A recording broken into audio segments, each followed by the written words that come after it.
In life, you're going to find that there's going to be people that doubt your ability, doubt your skills, and doubt your intelligence in doing something.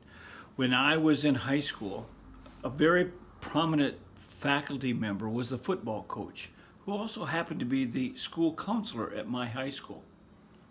He looked at my grades, he looked at me, and he said, "Eldon, I don't think you should go to college. You don't have the stuff to do a college degree." I don't know if that was incentive or what was, but I went on and had 7 years beyond high school for education. Sometimes believing in yourself is unique and important thing to do. We're going to learn a story about a man, a scientist. His name was Louis Pasteur, and he believed in himself and what he was trying to prove. So let's see if GrandmaSue could read that story for us today.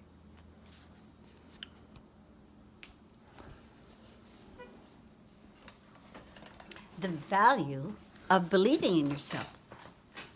The story of Louis Pasteur.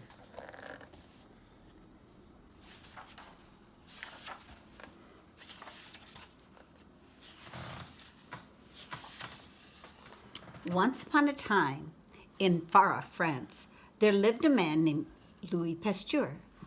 Now and then, this man, who was a doctor of science, would put on his tall black hat and his bright orange coat and walk in the park.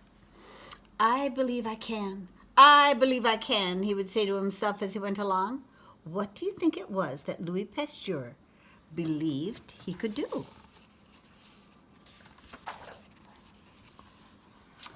It was something important, so important that Louis Pasteur didn't even notice the other people in the park. "I must find the invisible enemy," said he. "I must find the rabies germs that hide inside people and make them sick, so sick that they die. Once I find that invisible enemy, I'll think of a way to kill it. Then sick people will be well again." Louis Pasteur sat on a bench and thought about that invisible enemy. "I just know I can do it," he said. Do you think there are people today thinking that same thing to help with this coronavirus? I think so. "What a silly man," said some children who happened to be near. "If an enemy is invisible, that means no one can see it. If no one can see it, no one can find it." Louis Pasteur pretended he didn't hear those nosy children. He hurried to his laboratory on Elm Street in Paris, where he worked every day. Some of the children followed him. So did some grown-ups who wanted to know what he was doing. They peeped through the laboratory window. "You'll never do it," they shouted. "No one can find an invisible enemy." Louis Pasteur didn't care what the children thought. He didn't care what the grown-ups thought either. He believed in himself.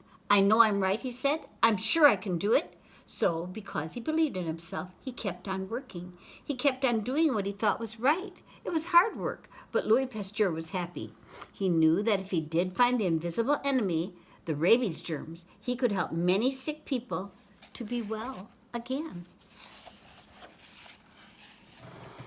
While the mean children laughed and picked fun at Louis Pasteur, who was working in his laboratory in France, a little boy was laughing and poking a stick at a poor sick dog in another land, far away, a land called Germany.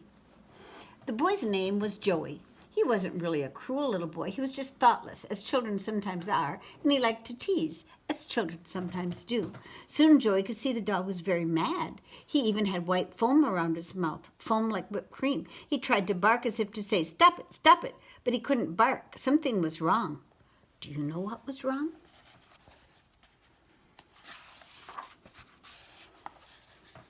Suppose you could look inside that dog with a great magnifying glass or a microscope. What would you see? That's right, you'd see the invisible enemy, the rabies germs that were making the dog so sick.